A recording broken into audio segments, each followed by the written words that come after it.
आज की वीडियो में हम हाइपरटेंशन के बारे में बात करने वाले हैं, जिसे हम कहते हैं ब्लड प्रेशर का बढ़ जाना। हम जानेंगे इसका मैनेजमेंट कैसे किया जाता है। देखिए, नॉर्मली जो हमारा ब्लड प्रेशर होता है वो 120/80 mm मरकरी होता है, यानी कि जो हमारा सिस्टोलिक ब्लड प्रेशर या फिर ऊपर का ब्लड प्रेशर होता है वो 120 होता है, और जो हमारा नीचे का ब्लड प्रेशर या फिर डायस्टोलिक ब्लड प्रेशर होता है वो 80 mmHg होता है। तो ये हमारा नॉर्मल ब्लड प्रेशर होता है। तो हम कब कहते हैं कि हमें हाइपरटेंशन हो चुका है? देखिए, जब भी किसी का ब्लड प्रेशर ऊपर का 140 या फिर उससे ज़्यादा हो जाता है और नीचे का 90 या फिर उससे ज़्यादा हो जाता है तो उसे हाइपरटेंशन कहा जाता है। इसके अलावा यदि किसी का ब्लड प्रेशर 120/90 हो जाता है तब भी उसे हाइपरटेंशन कहा जाता है। इसका मतलब ये जरूरी नहीं है कि यदि आपका ब्लड प्रेशर ऊपर का बढ़ा हुआ है तभी आपको हाइपरटेंशन या फिर कहा जाएगा कि आपका ब्लड प्रेशर बढ़ा हुआ है। यदि आपका ऊपर का ब्लड प्रेशर नॉर्मल है यानी कि 120 है और नीचे का ब्लड प्रेशर बढ़ा हुआ है तब भी आपको हाइपरटेंशन हो सकता है। देखिए, हाइपरटेंशन दो टाइप का होता है। एक होता है प्राइमरी हाइपरटेंशन और एक होता है सेकेंडरी हाइपरटेंशन। जो प्राइमरी हाइपरटेंशन होता है ये मोस्ट कॉमन है, यानी कि मैक्सिमम लोगों में यही हाइपरटेंशन देखने को मिलता है और ये 95% लोगों में पाया जाता है।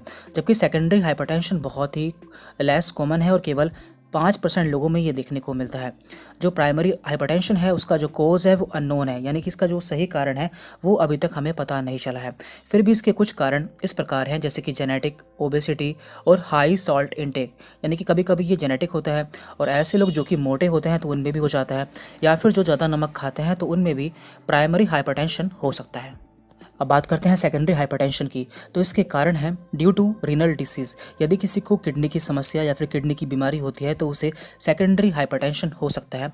इसके अलावा हाइपर एल्डोस्टेरोन, यानी कि यदि किसी का जो एल्डोस्टेरोन हार्मोन होता है वो ज़्यादा सीक्रेट होता है तो उस समय भी सेकेंडरी हाइपरटेंशन हो सकता है। इसके अलावा कुछ ऐसी बीमारी होती है जिसके कारण सेकेंडरी हाइपरटेंशन हो सकता है। अब हम जान लेते हैं कि ऐसी कौन कौन सी मेडिसिन्स हैं जो कि हाइपरटेंशन या फिर ब्लड प्रेशर बढ़ जाने पर दी जाती है। तो पहले हम बात करेंगे इनकी मेडिसिन्स की और उसके बाद हम बात करेंगे ग्रेडिंग की, यानी कि कौन सी ग्रेड में कौन सी मेडिसिन दी जाती है।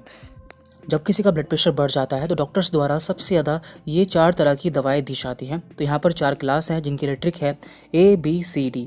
A for ACE inhibitor, B for beta blocker, C for calcium channel blocker and D for diuretics. तो ये सभी मेडिसिन की क्लास है जिनके अंदर अलग अलग तरह की मेडिसिन आती है, तो उनके बारे में भी हम बात करेंगे।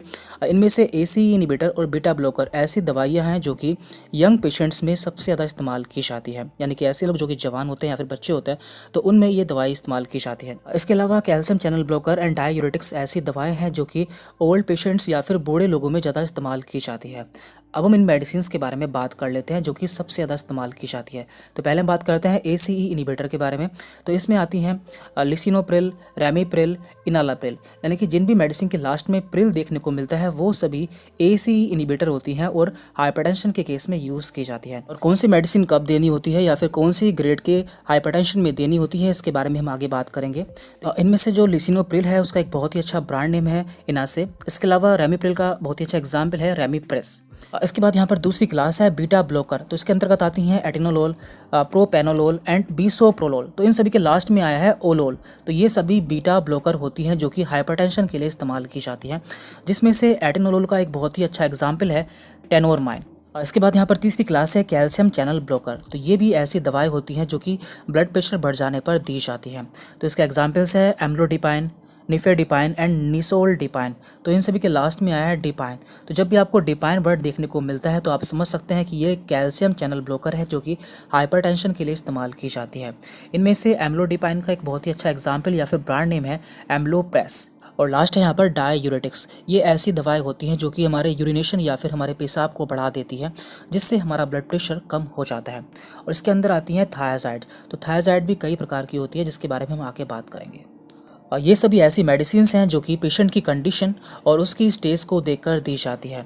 तो हाइपरटेंशन की कौन कौन सी स्टेज होती है और उसमें कौन कौन सी दवाएं दी जाती हैं तो उसके बारे में हम जान लेते हैं। देखिए, हाइपरटेंशन या फिर हाई ब्लड प्रेशर की मेनली 4 स्टेज होती है। पहली है यहाँ पर प्री हाइपरटेंशन, इसके बाद यहाँ पर स्टेज 1, स्टेज 2 एंड स्टेज 3। तो प्री हाइपरटेंशन में क्या होता है, इसमें हमें हाइपरटेंशन की शुरुआत होती है या फिर हल्का फुल्का हाइपरटेंशन होता है। तो इसमें जो हमारा नीचे का ब्लड प्रेशर होता है वो 80 से 89 के बीच में हो सकता है, और जो हमारा ऊपर का ब्लड प्रेशर या फिर हमारा सिस्टोलिक ब्लड प्रेशर होता है वो 120 से 139 के बीच में रह सकता है। इसके बाद है यहाँ पर स्टेज 1। तो स्टेज 1 में जो हमारा नीचे का ब्लड प्रेशर है वो 90 से 99 के बीच में रह सकता है, और जो हमारा ऊपर का ब्लड प्रेशर है वो 140 या फिर 159 के बीच में रह सकता है। इसके बाद यहाँ पर स्टेज 2। स्टेज 2 में जो हमारा नीचे का ब्लड प्रेशर है वो 100 या फिर 100 से ऊपर हो जाता है, और जो हमारा ऊपर का ब्लड प्रेशर होता है वो 160 या फिर 160 से ऊपर हो जाता है। और लास्ट है यहाँ पर स्टेज 3। तो ये ऐसी कंडीशन होती है जिसमें हमारा ब्लड प्रेशर बहुत ज़्यादा बढ़ जाता है और यहाँ पर हमें इमरजेंसी की ज़रूरत होती है। तो स्टेज 3 के बारे में हम अगली वीडियो में बात करेंगे। फिलहाल हम यहाँ पर इन बाकी स्टेज के बारे में बात कर लेते हैं। तो पहले हम बात करते हैं प्री हाइपरटेंशन। तो प्री हाइपरटेंशन में हमें क्या करना चाहिए? तो इसके लिए ट्रीटमेंट है लाइफस्टाइल मॉडिफिकेशन, यानी कि हमें अपनी जीवन शैली को बदलना होता है। And number 2, no drug is given, यानी कि ऐसी कंडीशन में हमें कोई भी दवा नहीं दी जाती और हमें कोई भी दवा लेनी भी नहीं चाहिए। इसके बाद यहाँ पर है स्टेज 1। तो स्टेज 1 में भी हमें अपना लाइफस्टाइल तो मॉडिफाइड करना चाहिए, साथ में यहाँ पर हमें डाययूरेटिक्स दी जाती है। और यदि किसी को डाययूरेटिक्स से आराम नहीं मिलता है तो उसे ACE इनिबिटर या फिर बीटा ब्लॉकर मेडिसिन भी दी जा सकती है, और इन मेडिसिन के बारे में हम पहले ही जान चुके हैं। इसके बाद यहाँ पर है स्टेज 2। तो स्टेज 2 में भी हमें अपना जीवन शैली में चेंजेस करने होते हैं, और यहाँ पर हमें कॉम्बिनेशन थेरेपी दी जाती है, यानी कि हमें यहाँ पर 2 या 2 से ज़्यादा मेडिसिन का कॉम्बिनेशन दिया जाता है, जैसे कि डाययूरेटिक्स प्लस ACE इनिबिटर का कॉम्बिनेशन, या फिर कैल्शियम चैनल ब्लॉकर और बीटा ब्लॉकर का कॉम्बिनेशन। इसका एक बहुत ही अच्छा एग्जाम्पल है एम्लोकाइंट 80, जिसमें आपको कैल्शियम चैनल ब्लॉकर और बीटा ब्लॉकर दोनों मेडिसिन मिल जाती है। कैल्शियम चैनल ब्लॉकर से आपको इसमें एम्लोडिपिन मिल जाती है, और बीटा ब्लॉकर से आपको इसमें एटेनोलोल मेडिसिन मिल जाती है। तो इस तरह से हाइपरटेंशन का ट्रीटमेंट किया जाता है। अब बात करते हैं यहाँ पर हम लाइफस्टाइल मॉडिफिकेशन के बारे में, यानी कि आपको अपनी जीवन शैली में क्या क्या बदलाव करने होते हैं। तो पहला है यहाँ पर वेट रिडक्शन।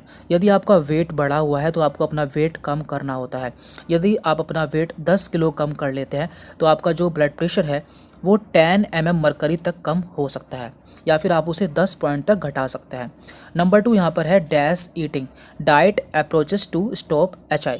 इसका मतलब होता है कि आपको अपनी डाइट के द्वारा अपने ब्लड प्रेशर को कम करना होता है। तो इसमें आपको फ्रूट, वेजिटेबल और लो फैट डेयरी प्रोडक्ट खाने होता है, जिससे आपका जो ब्लड प्रेशर है वो 10 mm मरकरी तक कम हो सकता है। इसके बाद यहाँ पर थर्ड पॉइंट है सॉल्ट रेस्ट्रिक्शन, यानी कि आपको दिन में 6 ग्राम से ज़्यादा नमक इस्तेमाल नहीं करना है। और फोर्थ है यहाँ पर फिजिकली एक्टिविटी, और आपको कम से कम दिन में 30 मिनट फिजिकल एक्टिविटी या फिर एक्सरसाइज करनी है। तो यदि आप ये सभी चेंजेस अपनी लाइफ में कर लेते हैं तो आपका ब्लड प्रेशर काफ़ी नॉर्मल आ जाता है।